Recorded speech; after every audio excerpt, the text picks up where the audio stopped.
கதாநாயகன் கதாநாயகி இல்லாமல் எடுக்கப்பட்ட அனிமேஷனில் உருவாக்கப்பட்டுள்ள மகாவதாரம் நரசிம்மாவின் வசூல் நிலவர தகவல்கள் வெளியாகின்றன. 2025ஆம் ஆண்டில் இந்திய சினிமாவில் குறிப்பிடத்தக்க வகையில் பல நல்ல திரைப்படங்கள் பல்வேறு மொழிகளிலும் வெளியாகியுள்ளன. அதில் பிளாக் பஸ்டர் படங்களாக விக்கி கௌசலின் சாவா, அமீர் கானின் சித்தாரே, ஜமீன் பார் மற்றும் சமீபத்தில் வெளியான ஐயாரா ஆகிய படங்களும் நல்ல வசூலை ஈட்டி தயாரிப்பாளருக்கு நல்ல வருவாயை தந்துள்ளன.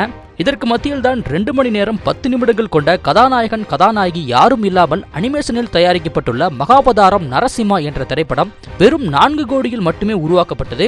அனிமேஷன் படமான மகாவதாரம் நரசிம்மா சாதாரண படங்களுக்கு போட்டியாக திரையரங்கில் சக்கை போட்டுள்ளது. KGF, காந்தாரா உள்ளிட்ட படங்களை தயாரித்த கன்னடத்தில் மிகப்பெரிய தயாரிப்பு நிறுவனமான ஹோம்பாலே பிலிம்ஸ் குறைந்த செலவில் பிரம்மாண்ட படங்களை தயாரிப்பதில் தனித்துவம் பெற்றது. இந்த தயாரிப்பு நிறுவனம் தயாரித்துள்ள ரண்யகசிபு என்ற அரக்கன், அவனது மகன் பிரகலாதன், விஷ்ணுவை மையமாக வைத்து புராண திரைப்படமாக மகாவதாரம் நரசிம்மா உருவாகி இருக்கிறது. ஜூலை 25ஆம் தேதி வெளியான இந்த படம் கடந்த 5 நாட்களில் 30 கோடி வசூலித்துள்ளது. முதல் நாளில் 1.75 கோடியும், 2வது நாளில் 4.6 கோடியும், 3வது நாளில் 9.5 கோடியும், 4வது நாளில் 6 கோடியும், 5வது நாளில் 7 கோடியும் வசூலித்துள்ளது. இந்த படம் இந்தியாவில் மொத்தமாக 60 கோடி வசூலித்துள்ளது.